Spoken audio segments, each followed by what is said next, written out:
voy a hacer un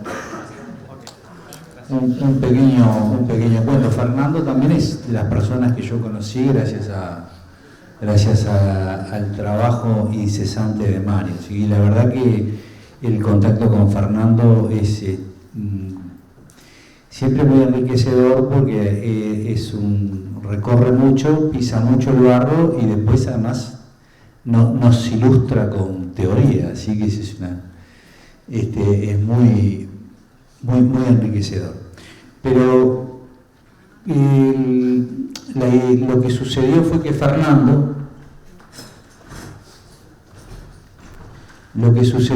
Fernando hizo su tesis de maestría sobre Punta Rieles. Es una cosa que me pareció fantástica. Y además le dio fantástico resultado, cosa más fantástico todavía. Entonces resolvimos, él podía venir y resolvimos hacer un lugarcito en el programa para que nos contara todo esto que nos pareció maravilloso. Y además me tomé el atrevimiento y le pido que pase acá a acompañarnos, que vamos a tener un comentarista de lujo que es el Negro Parodi, que fue el director investigado.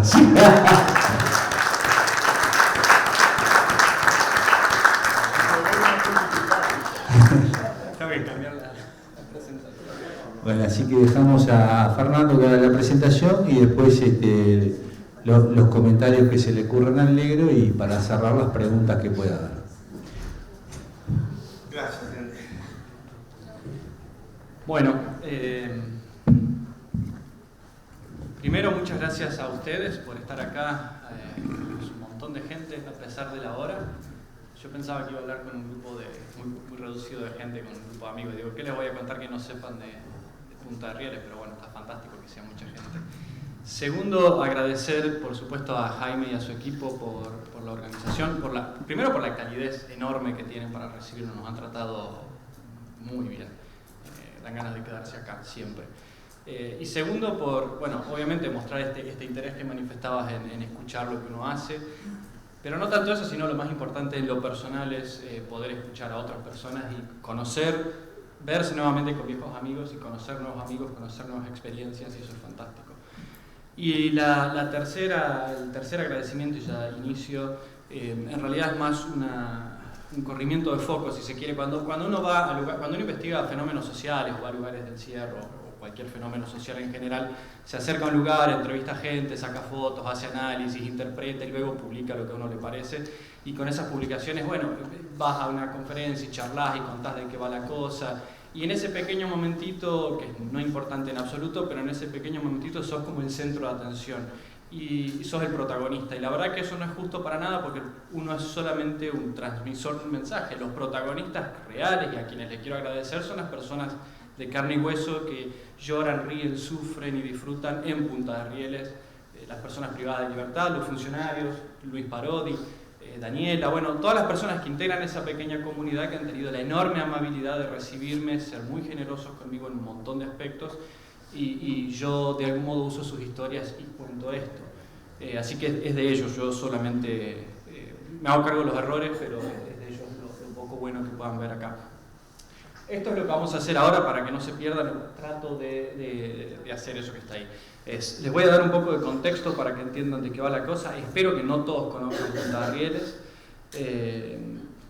No, que me metía un delito. Bueno, sí, fantástico, eso sería ideal. También tengo más gente para entrevistar.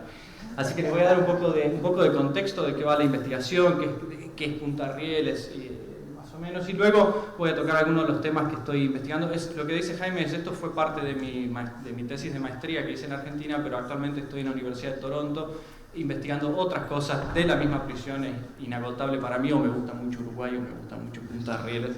Entonces sigo investigando esto. Así que vamos a hablar un poco sobre cómo funciona la autoridad y los índices de legitimidad que alcanza la autoridad en Punta de Rieles. Un proceso clave, a mi entender, de lo que sucede en esta prisión, que es el ingreso y la adaptación, porque como van a ver, las personas que llegan a Punta de Rieles han pasado necesariamente por otra prisión antes, entonces hay un proceso de adaptación que es muy interesante. Y luego sí, lo que vendría a ser el centro de mi tesis anterior, que es los procesos de responsabilización. Y si queda algo de tiempo, las conclusiones, pero no van a ser más que un repaso de lo que voy a ir diciendo.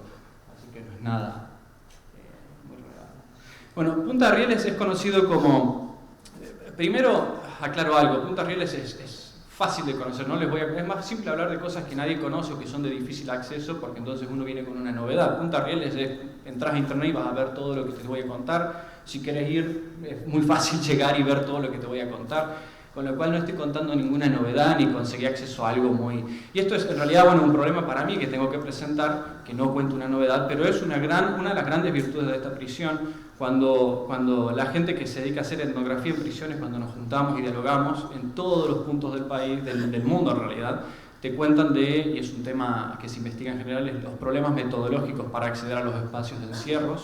A veces se habla de que son muros opacos, muy difícil de ingresar a la prisión en general, pero una vez adentro también es muy difícil interactuar en la prisión, conseguir la información, conseguir información fidedigna, que la gente no tenga miedo, que la autoridad no te venda pescado podrido. Es muy complejo manejarse dentro de los espacios. Y Punta de Rieles realmente ha sido... para mí sorprendente en este sentido, y cada vez que afuera en la Universidad de Toronto, de hecho cuando cuento mi experiencia nadie puede creer que esto suceda en Latinoamérica porque tienen otra imagen de cómo funcionan las prisiones y creen que miento un poco quizá. Se conoce como la prisión pueblo y como ven ahí, en realidad esto debería funcionar ahí. Sí, bueno, eso es una especie de pequeño videíto, es muy corto. Se conoce como prisión pueblo porque lo primero que vos, cuando llegás a Punta Rieles, lo primero que ves son paredones muy tradicionales, es una prisión tradicional desde afuera, paredones militares con armas largas custodiando el perímetro y uno se imagina que ingresa a una prisión. Pero una vez que pones un pie adentro te encontrás con un barrio, y barrio no es la palabra que yo utilice porque me guste, es una palabra que utilizan las personas privadas de libertad. Voy a usar en general las palabras de ellos porque son sus voces y quiero transmitirlas de ese modo. Ellos hablan del barrio, de llegar al barrio. Y en realidad yo tuve la misma sensación, te encontrás con calles, espacios verdes, gente circulando, y esa gente son personas privadas de libertad circulando libremente por la prisión, hablando por teléfono celular, usando internet. Te encontrás con un montón de pequeños edificios que son mercaditos, y una fábrica de pan, y una fábrica de ladrillos, y una tienda de ropa, y una panadería, y un restaurante, y la gente que circula y consume, compra, ofrece servicios, porque esos mercados le pertenecen, a la mayoría de los casos le pertenecen a las personas privadas de libertad, con lo cual pueden tener sus propios emprendimientos. Como pueden ver, es una vida muy activa. Y se trata de una prisión de mediana seguridad, y ni siquiera es una prisión de peregreso. De acuerdo a la calificación oficial del sistema, es una cárcel de mediana seguridad que aloja a 600 personas privadas de libertad aproximadamente, varones condenados por todo tipo de delitos, menos abuso sexual, menos delitos contra la integridad sexual y delitos de tráfico de estupefacientes. Pero bueno, lo cierto es que en ese contexto la vida fluye de un modo muy particular. No utilizan esto también es muy interesante, y es que en realidad el motivo por el cual yo llegué a Punta Rieles con Asociación Pensamiento Penal. Estábamos buscando, parte del contexto. Participo de una organización de derechos humanos que en algún momento piensa que más allá de tener una visión crítica con respecto a los espacios de encierro, que es muy necesario, hace falta también tener una posición más propositiva, programática, conseguir algunas experiencias positivas que existen en la región, no pensar en las grandes cárceles nórdicas, las cárceles suecas, que son fantásticas supuestamente, pero que son imposibles cultural y económicamente de trasladar. Y pensábamos, bueno, en la región tiene que haber experiencias interesantes que podamos presentarle a los operadores políticos diciéndole esto es realizable, aunque sea en pequeña medida. Cuando llegamos a Punta Rieles, más allá de pensar en la prisión pueblo, lo que nos llamaba la atención eran los índices de violencia. El manual tradicional del gobierno de una prisión te dice que si vos querés evitar la violencia tenés que tener medidas muy estrictas de seguridad, pensar en el sujeto privado de libertad como un sujeto que puede llegar a ocasionar conflictos, un sujeto peligroso que tenés que controlar de algún modo. Mayormente esto se hace con sanciones, se hace o delegando la responsabilidad a otros presos que controlen a sus pares, o utilizando el confinamiento solitario, que se utiliza muchísimo, como la prisión dentro de la prisión, te portás mal y te encierro en una celda muy pequeña y demás. Todo esto no sucede en Punta de Rieles, y sin embargo, los niveles de violencia que tienen son prácticamente inexistentes comparados con la media uruguaya y con la media latinoamericana.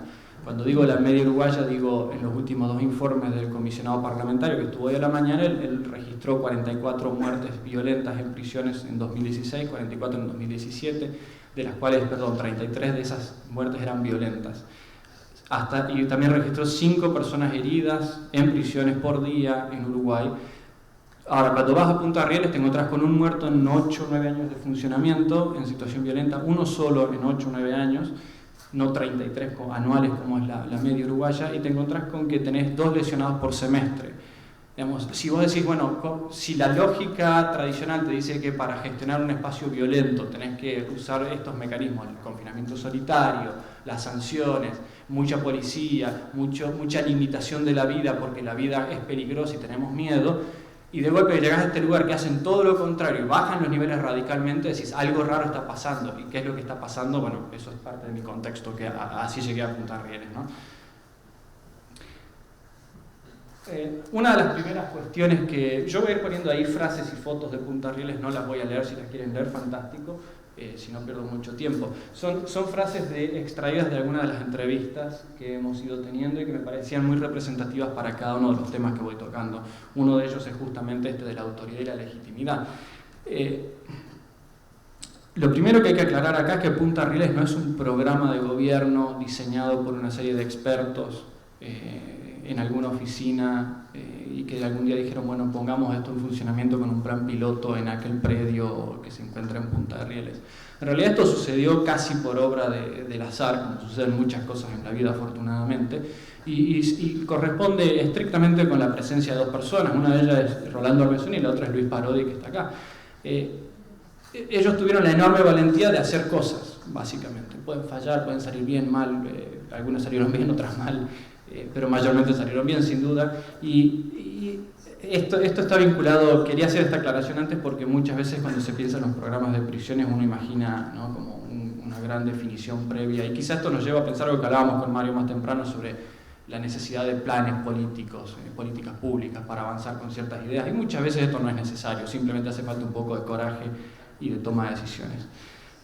Normalmente las cárceles tienen un déficit inherente de legitimidad política, no jurídica, de legitimidad, por una cuestión muy esencial. Vos metés en un espacio, es como si cerramos esto mañana y decimos, bueno, todos ustedes se quedan acá porque lo digo yo, y ¿quién soy yo? Y soy la autoridad, y ustedes se la tienen que bancar y es contra su voluntad y se la bancan.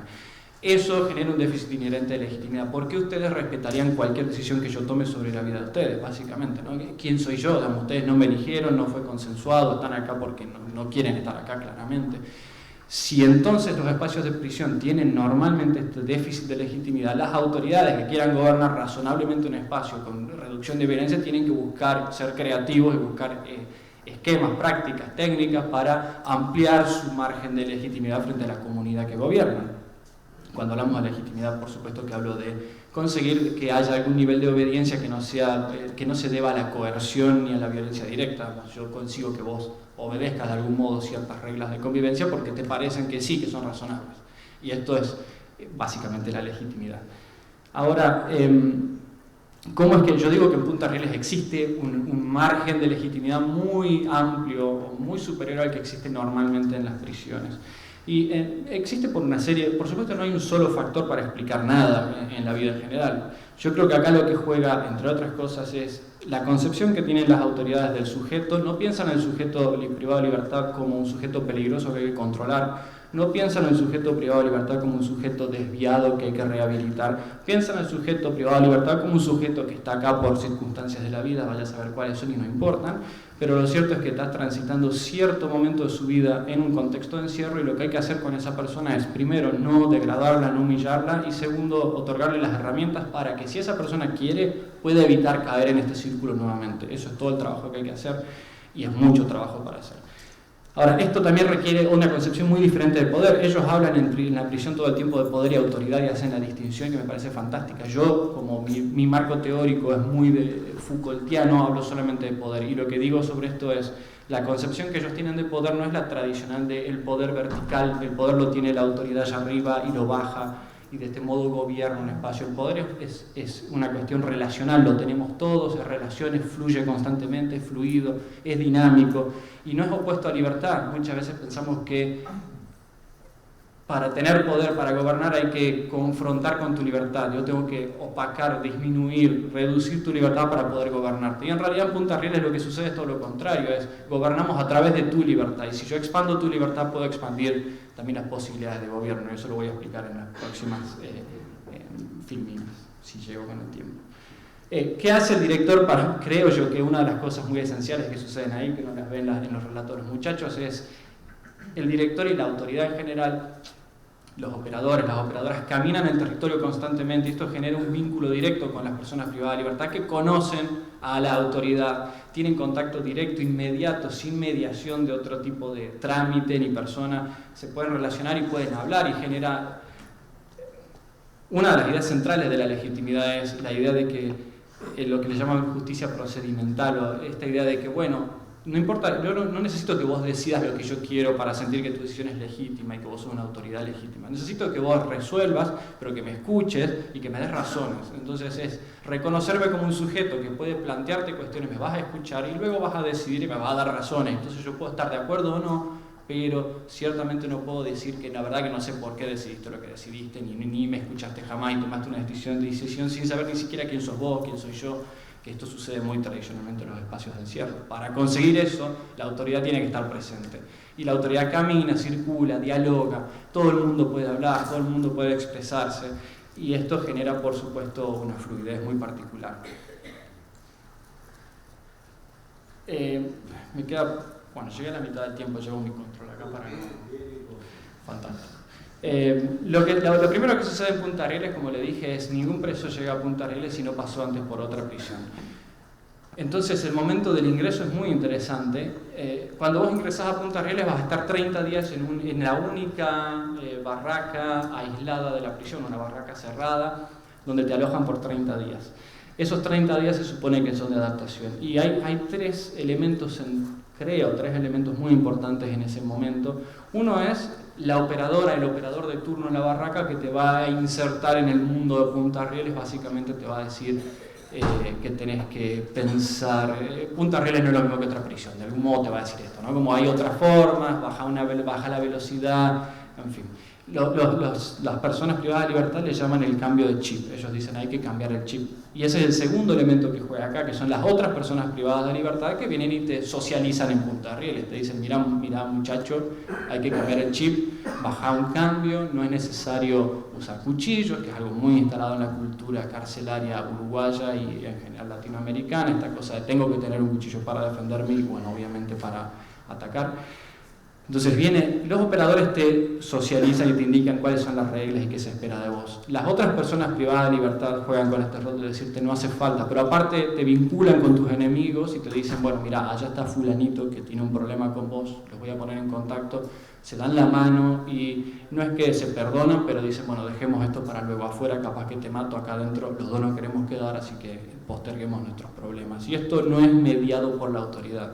Esto es algo que surge dentro del espacio propio de las personas privadas de libertad. Y el tercer elemento central que tiene una relevancia simbólica y política muy fuerte es la bienvenida del director. No porque esté acá, no lo acabo de agregar, es muy simbólicamente muy fuerte. Ellos lo viven con una ellos lo viven con una intensidad muy particular, que aparte casi que sería como un Mick Jagger de las cárceles en Uruguay. Los chicos, como viene parodia a vernos y ellos están muy contentos con esta idea porque lo conocen la parodia de antes, por nombre. Y entonces estuve presente en una de esas, esta es otra de las cosas magníficas de Punta Rieles, pude estar presente en una de estas bienvenidas y si es que no estaba exagerando lo que sucedía en ese momento el director porque lo estaban observando, lo que sucede allí es, primero es decirte, bueno, bienvenido por supuesto a la prisión. Segundo es establecer qué se espera de vos en la prisión, el mandato de Punta Rieles, que es queremos que hagas algo por vos, queremos que estés activo, no importa qué, pero hace algo con tu vida, no podés venir a hacer tiempo en la prisión y esto es muy importante para lo que vamos a ver luego. Segundo, te dice cuáles son las reglas de oro, como él no dice reglas de oro, yo digo reglas de oro de la prisión, que son dos básicamente. Una es, si te agarro con cuchillos peleando, te corro, si te agarro traficando estupefacientes, te corro, y esto no se discute, es como si haces eso te vas, fin.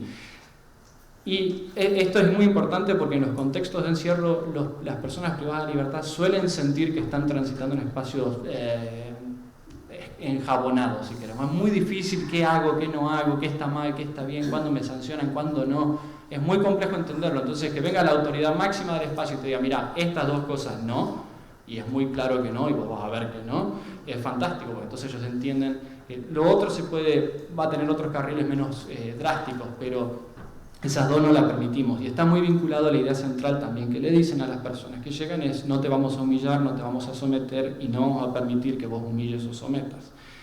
Acá podés estar tranquilo, no necesitas cuchillo. Podés vivir tranquilo y tenés que vivir tranquilo, esa es la idea central, ¿no?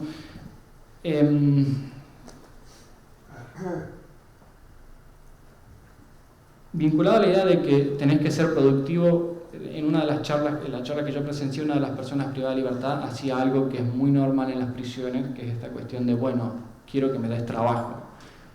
Y el director le responde en función del mandato de Punta Rieles, que tenés que ser activo, pero nosotros yo hablo de las ideas de responsabilización, ya llego ahí más en la próxima filmina, pero hay una responsabilización muy particular, vos te tenés que hacer responsable de tu vida, pero yo como Estado no me corro completamente, te genero espacio, que es muy distinto, porque el corrimiento del Estado total es una responsabilización muy individualista y neoliberal. Cuando el Estado no se corre completamente, no desaparece de la escena, pero amplía tu espacio y juega de cerca, entonces la responsabilización no es tan individualista, no es tan neoliberal, es más de acompañamiento. Y lo que dice Parodi cuando le dicen dame trabajo, que es lo que generalmente sucede en las prisiones, es no, yo no te lo doy, salí y buscalo, hay un montón de trabajo y es tu función encontrarlo, no la mía dártelo. Y esto es fantástico, es el primer quiebre que ellos tienen, porque ellos vienen de una idea de yo quiero trabajo, se lo pido al director y el director gestiona, y esto es poder para el director y para las autoridades. Yo gestiono donde te ubico, yo gestiono tu vida, y vos me vas a ir pidiendo, y te volvés un sujeto muy infantilizado que tiene que ir pidiendo espacios a la autoridad, mendigando lugares, y así funciona más o menos, ¿no? Pero bueno, de golpe llego a este lugar y lo primero que encuentro es la autoridad diciéndome yo no tengo nada que ver con tu trabajo, buscalo vos, hay un montón de lugares para conseguir trabajo. Este es, voy muy bien con el tiempo, esto es la última cuestión que les quiero comentar, que es justamente el tema central de mi tesis. Yo analizo, de mi tesis de maestría, en esa tesis lo que yo veía, en Punta Rieles vos tenés que ser activo en cualquier nivel, de cualquier modo. Yo me centro en lo económico porque es muy fuerte lo económico. 8 de cada 10 personas privadas de libertad en Punta Rieles trabajan, cuando la media uruguaya es 4 de cada 10. Y no solo hay una diferencia muy grande en números ahí, sino también en calidad. La calidad de trabajo que se consigue en Punta Rieles es absolutamente superior a la media uruguaya, no por supuesto el pueblo y demás, pero en general la calidad del trabajo en contextos de encierro en Latinoamérica es bajísima. Trabajas por casi nada, trabajas en contextos muy complejos, con muy poco dinero y demás. Entonces yo digo, lo que yo quería analizar era cómo los mecanismos de responsabilización, esta idea de el Estado te dice, hacete cargo de tu destino, yo voy a estar acá cerca, vos te haces cargo de tu destino y tenés que ver cómo resuelves tu vida. No esperes que yo te la resuelva porque de esto no se trata la función. Y cuando esto sucede, cuando el sujeto se responsabiliza por su vida, esto tiene una influencia directa en la forma en la que se gobierna una prisión. ¿Por qué? Porque esto supone un espacio de libertad regulada. De algún modo te están obligando a ser libre, pero en un espacio de libertad regulada, que lo define la institución de modo global, el espacio lo define, el universo de sentidos en el cual vos te vas a mover lo define la institución, de modo global, son los objetivos institucionales, si se quiere. Es decir, a la institución le parece interesante que vos seas productivo de X manera, y por supuesto no le parece que sea productivo para vos que tengas una plantación de coca y después produzcas cocaína, ¿no? Entonces dicen, bueno, a mí me parece productivo esto, este es mi universo de sentidos, y yo te obligo a ser libre dentro de este universo de sentidos.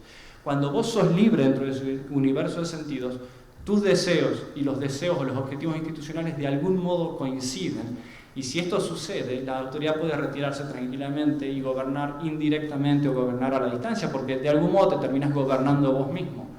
El famoso gobierno a la distancia, el gobierno indirecto. La autoridad no debe estar imponiéndote nada porque la autoridad ya no tiene que decirte, che, por favor, corta el pasto de tu emprendimiento, o por favor no acuchilles gente, o por favor no te drogues, o bueno, por favor es como mucho decir.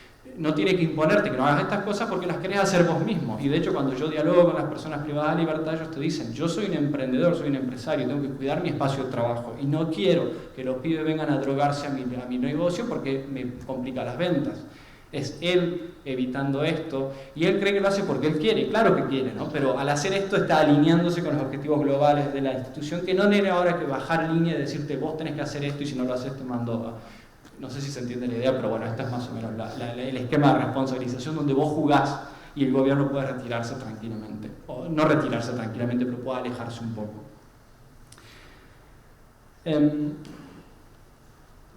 Bueno, esa frase es fantástica, dice un montón de cosas en realidad. Porque aparte otra cosa fantástica que sucede en Punta Regla es que cuando vos dialogás con la autoridad y luego dialogás con las personas privadas de libertad, encontrás los mismos mensajes con distintas palabras. Eso que encontrás ahí es fantástico porque lo encontrás también, o sea, hay como una fluidez de un mensaje que varía un poco, pero es casi el mismo. Encontrás esto te dice de algún modo que el esquema de gobierno que diseña, los grandes objetivos que diseña la autoridad fluyen y llegan y las personas se apropian de esos sentidos y luego piensan que son propios, que lo son de hecho, pero se apropian de los sentidos que la unidad quiere poner en juego dentro del campo. Entonces encontrás personas privadas de libertad diciéndote esto, es fantástico, no te lo están diciendo porque se lo enseñaron, se apropiaron de esta idea, la abrazan, la quieren y les parece un espacio ideal para trabajar. Y por último, en este juego de la libertad regulada, de cómo ellos comienzan a jugar dentro de un esquema de sentidos propuestos por la autoridad, me pareció muy interesante encontrar muchos discursos de las narrativas de cambio, como ellos hablan de yo ya no soy preso, soy un emprendedor, yo no soy preso, soy un trabajador. Yo quiero ser, algunos me decían, yo antes me quejaba de los giles laburantes, ahora quiero ser un gil laburante porque la verdad que está buena esta vida, digamos. De repente yo no sabía que estaba tan bueno, ¿no? Tener un sueldo que es, sí, si bien no me voy a poder comprar un helicóptero, o quizá ni siquiera un auto, pero tengo un horario, tengo mi dinero, incremento mi calidad de vida, puedo ayudar a mi familia. Uno me decía, vos no sabes lo que es llamarle a tu mamá y que tu mamá esté orgullosa de que a tu empresa le esté yendo bien, y él me decía, se me eriza la piel cuando te cuento esto, que tu mamá esté orgullosa de tu... Entonces comienzan a fluir un montón de cosas que te abrazan de otro modo, otros sentidos, que de repente vos ya no tenés el rol, ya no te sentís preso, no sos preso y no te sentís preso. Vos sos un empresario y te identificás de ese modo. Sos también, ojo, yo hablo todo el tiempo de los empresarios y los trabajadores, pero sos también Federico, el chico que hace rap, es fantástico. Él es un artista, no es un preso. Y así Adrián, bueno, hay un montón de personas privadas de libertad que tienen manifestaciones culturales o inclinaciones culturales muy interesantes que se identifican de ese modo. Son estudiantes, no hablan de ellos mismos como personas privadas de libertad. Bueno, se supone que la última es las conclusiones.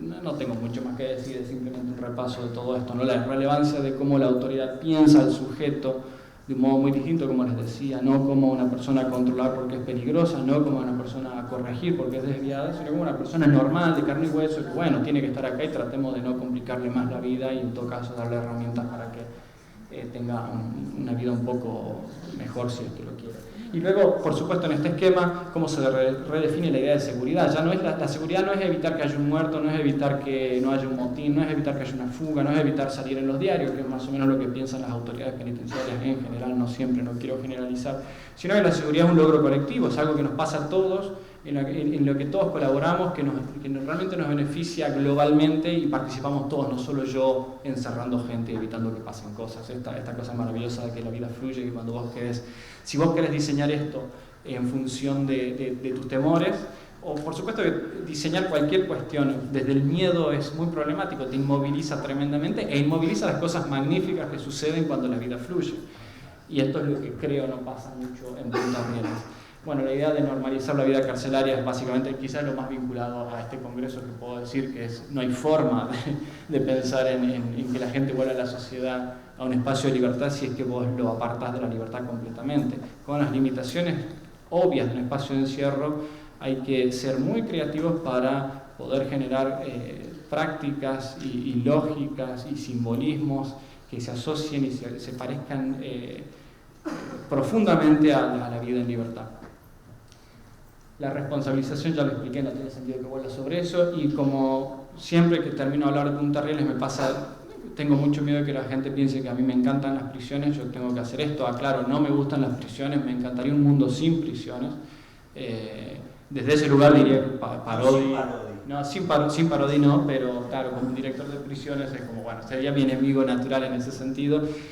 Desearía un mundo sin prisiones y lo aclaro. hay un mundo con prisiones, y mientras haya un mundo con prisiones y no alcancemos este ideal maravilloso de resolver nuestros conflictos de modos menos violentos y menos agresivos, menos humillantes, prefiero sin duda que existan puntas de rieles y no con cara, ¿no? Por eso es que el último punto ahí es, bueno, les cuento una cosa fea de puntas de rieles, cuando todo este mecanismo de responsabilización, esto no lo iba a hacer si estábamos cerca, pero bueno, cuando todo este mecanismo de responsabilización falla, lo que emerge son los mecanismos tradicionales de castigo. Digamos, cuando una persona no se involucra productivamente en estos esquemas de vida donde, bueno, vos te responsabilizás y jugás en nuestro universo de sentidos, es muy probable que te termines yendo a otra prisión tradicional y, bueno, manejate. Esto, de todos modos, es lo que sucede en nuestra vida tradicional en sociedad en libertad, ¿no? Cuando nosotros no nos adaptamos. Si yo acá ahora cometo un delito flagrante, es muy probable que termine preso y, bueno, es como todavía, volvemos a la cuestión inicial. Ojalá algún día podamos resolver nuestros conflictos de modo menos humillantes y violentos. Bueno, eso es todo. Muchísimas gracias.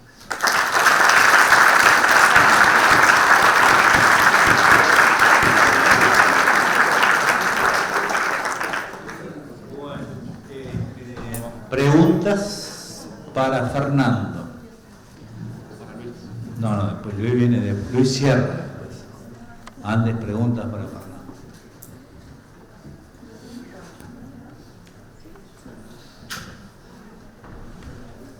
Fernando, ¿qué retos le impone Punta de Rieles a una política postpenitenciaria? ¿Qué retos le impone a una política postpenitenciaria? Qué pregunta fantástica. Y como toda pregunta fantástica no tengo ninguna respuesta para dar. Pero supongo que... Eso también no tengo ninguna respuesta para dar. Supongo que uno podría pensar primero en lo interesante que es lo que trataba de señalar al final, es quizá no hay política postpenitenciaria posible si lo postpenitenciario implica que vos venís del infierno, ¿no? Establecer una continuidad entre el espacio de encierro, que en el espacio de encierro se piense dignamente, es mucho más simple pensar en políticas postpenitenciarias, ¿no? Si lo postpenitenciario es trabajar con alguien que viene luego de ser humillado durante una serie de años, limitado, pensado como violento, como desviado, como quieras, es muy extraño, es muy difícil trabajar con alguien luego de eso pensando, bueno, ahora que ya pasaste por todo el castigo, vení que trato de ayudarte. Como lamento el trabajo que tienen que hacer ustedes es tremendo, porque realmente es básicamente eso, ¿no? Entonces, creo que el desafío de Punta de Rieles en todo caso es esta cuestión de la continuidad, pero no lo sé.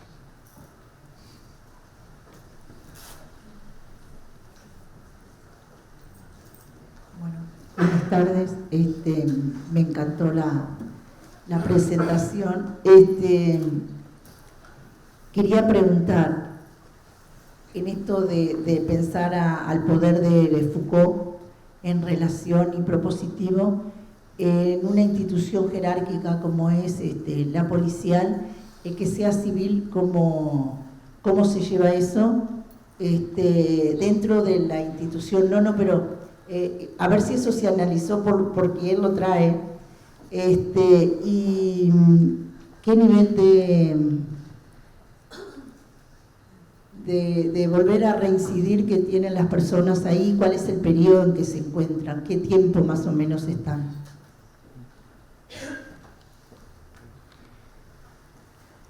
Bueno, muchas gracias por la afirmación y la pregunta.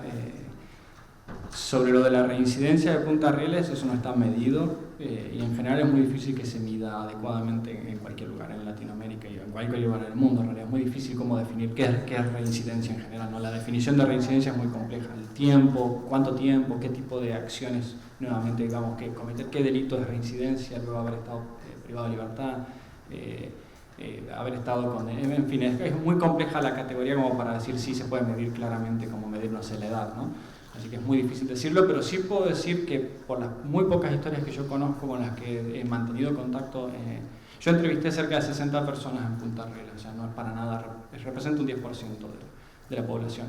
He mantenido contacto con la mitad de ellos quizás a través de las redes sociales y puedo decir que quienes han ido liberados por el seguimiento que hago se genera un vínculo casi de amistad. Uno ve que en general hay gente que cuando se va yendo va pensando en qué hacer con su vida, ¿no? Va pensando, bueno, me quedan 6 meses, puedo mantener mi emprendimiento funcionando dentro de la prisión, o puedo comenzar a invertir dinero en generar un emprendimiento afuera, y entonces yo era peluquero acá y voy a ser peluquero afuera porque ya manejo el oficio, que lo aprendí acá adentro, o tengo mi restaurante y voy a abrir afuera mi restaurante, aunque esto es dato de color, me siento más seguro teniendo un restaurante acá adentro porque acá adentro no me van a robar y afuera es probable que me roben. Digamos, ese tipo de continuidades entre el adentro y el afuera son muy posibles en espacio donde, bueno, vos tenés tiempo y aparte te sentís diferente como para pensar esto, ¿no? Sos un empresario adentro, querés ser un empresario afuera o lo que fuere, y entonces es muy probable, pero no te puedo decir ciertamente que por eso no reincidan, si después reincidieron no lo sé, pero sí que las historias son muy distintas a las que escuchás en las personas que se van en libertad en las cárceles, o sea, argentinas tradicionales. Y sobre el esquema vertical en la policía, vos me preguntabas qué sucedía si se probaba con autoridades civiles. Sí, igual hay un análisis. No, que... como ahí en un momento que él era civil. Sí. Entonces, y el relacionamiento horizontal pensado Entiendo. de Foucault. Sí, Entonces, entiendo, sí, perfectamente. No hice un análisis de eso, pero es una idea fantástica, muchas gracias. Y lo que sí te puedo decir sobre eso es que claramente las personas en sus relatos, el hecho de que el director sea civil es simbólicamente muy fuerte. No es del otro equipo, digamos. Pero también es simbólicamente muy fuerte en las operadoras y operadores penitenciarios. Ellos también te mencionan la diferencia de trato y el hecho de que se traten civiles. Ya de por sí, por supuesto que no solo eso, no alcanza solo con eso, son todas las otras prácticas que acompañan. O sea, la que podría ser tranquilamente una persona que tenga formación militar y si hace todo esto, es muy probable que consiga los mismos niveles de legitimidad. Pero bueno, ya podemos decir que de arranque esa característica le da un plus, ¿no? Que luego, bueno, tiene que llenar con su comportamiento cotidiano. Quería saber si se puede acceder a la lectura de la tesis completa. Sí, claro. Si está publicada en algún lado para leerla. Sí, claro, muchas gracias. Está publicada en... Bueno, está ahí, ya no está la filmina. Está publicada online, sí después... Cuando, eso sí. Ahí está fantástico eso, sí. Hola, buenas tardes. Mi pregunta es bastante concreta, porque habías mencionado que de las personas privadas de libertad que están en Punta de Rieles no hay ninguna vinculada a delitos sexuales ni estupefacientes. ¿Eso tiene una razón de ser o se ha dado así por casualidad? Y otra consulta es, ¿en qué momento del proceso de la vida carcelaria se eligen esas personas para ir a Punta de Rieles? Si existe un momento, ¿cómo se eligen, cómo van a Punta de Rieles, cómo van a parar a Punta de Rieles? No, pero ahora ahí entramos en una discusión. ¿Me meto?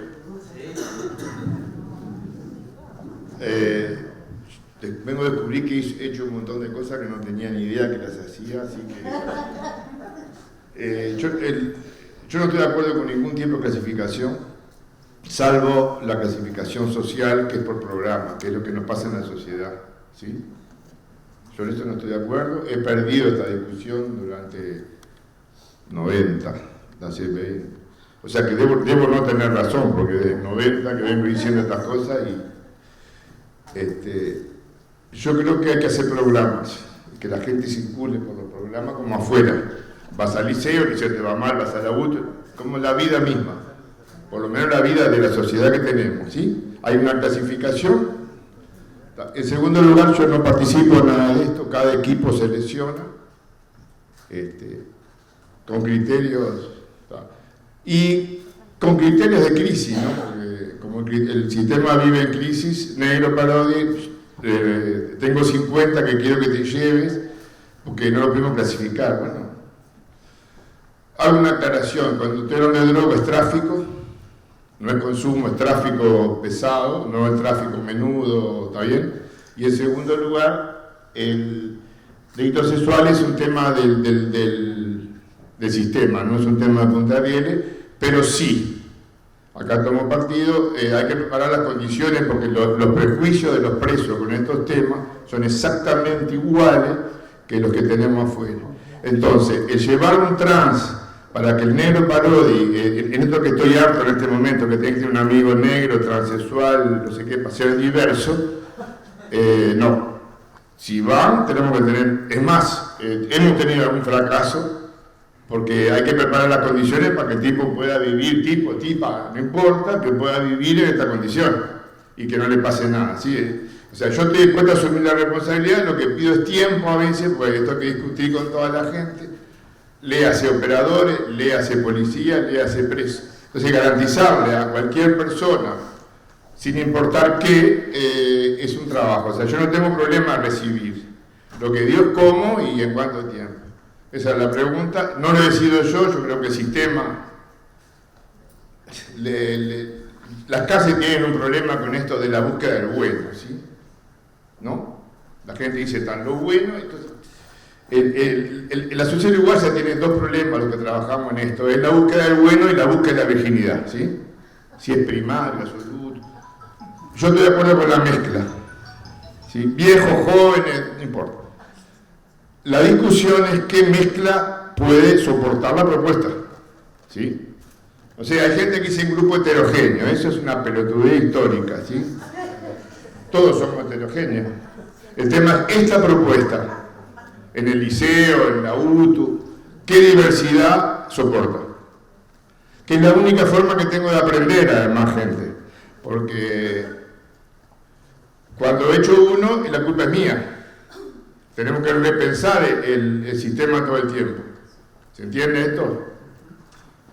Los cuchillos hoy es así, capaz que dentro de 2 años bancamos los cuchillos, hoy ya se banca alguna cosa.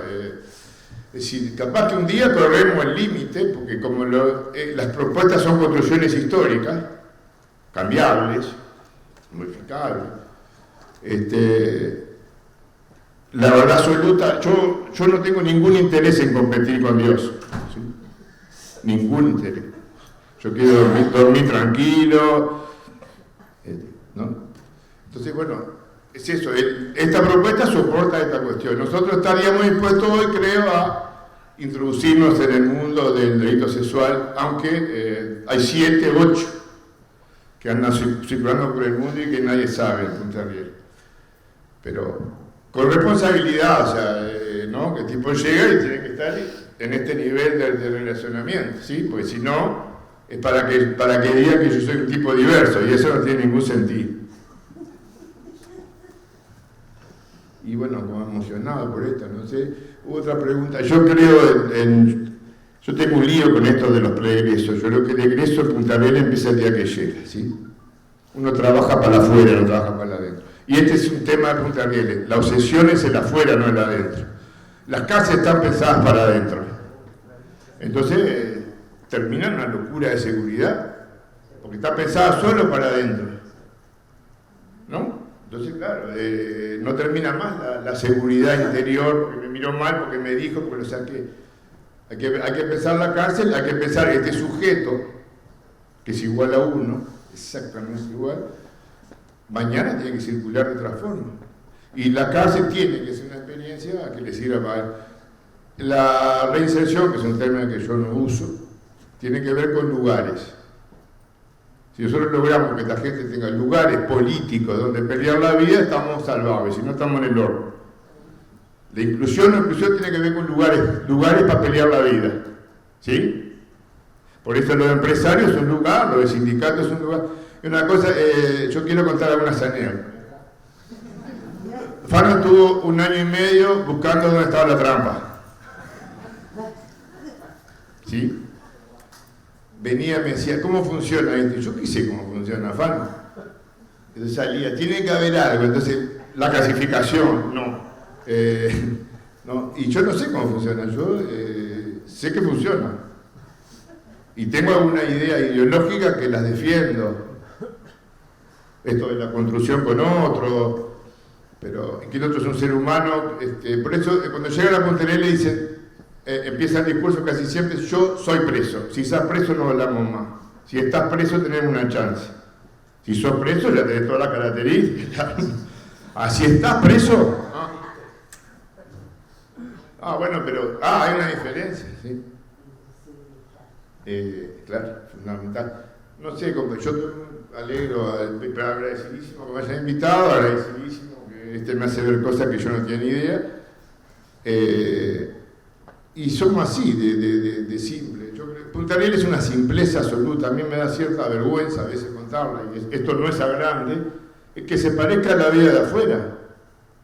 Con la vida de afuera, ¿no? Con el chusmerío, con robo, con jugadas, claro. No es la vida afuera rosa, así. No. Y la diferencia fundamental entre Punta Rieles, una de las diferencias con las cárceles, es que es tan importante lo que pasa como qué hago con lo que pasa. Esto es un tema importante. Las cosas a mí me van a pasar. Todo el aparataje de seguridad en Uruguay trata de que no le pase.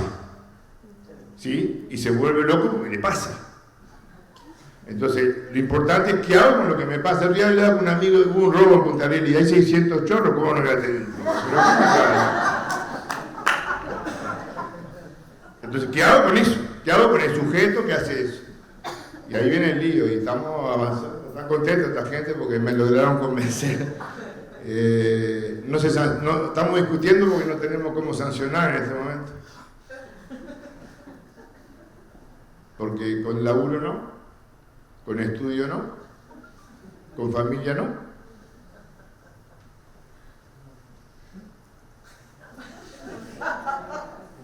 Y con esto sí termino porque pueden preguntar, discutir, pelear. Yo creo que la educación es pelea. Los que me conocen saben que soy asquerosamente peleador. Es una lucha ideológica, no es otra cosa. La educación es una tremenda lucha ideológica entre la forma de pensar y dónde ubicamos al otro. Y lo que sí me tiene desesperado de la cultura uruguaya es que se perdió lo de la acción política. O sea, mi acción política va a influir sobre usted y usted me va a influir a mí, que fue lo que hicimos siempre. Vale la pena vivir en tanto yo puedo convencerlo a él de algo y cuando lo voy a convencer a él, me arriesgo que me convenza. Y sí, maravillosa historia. Y la otra cosa es que en educación o convences o todo lo demás es una pelotudez. Y todo lo demás es lo que no pudiste. Por lo tanto, estamos en plena discusión. No hemos llegado a la justicia restaurativa.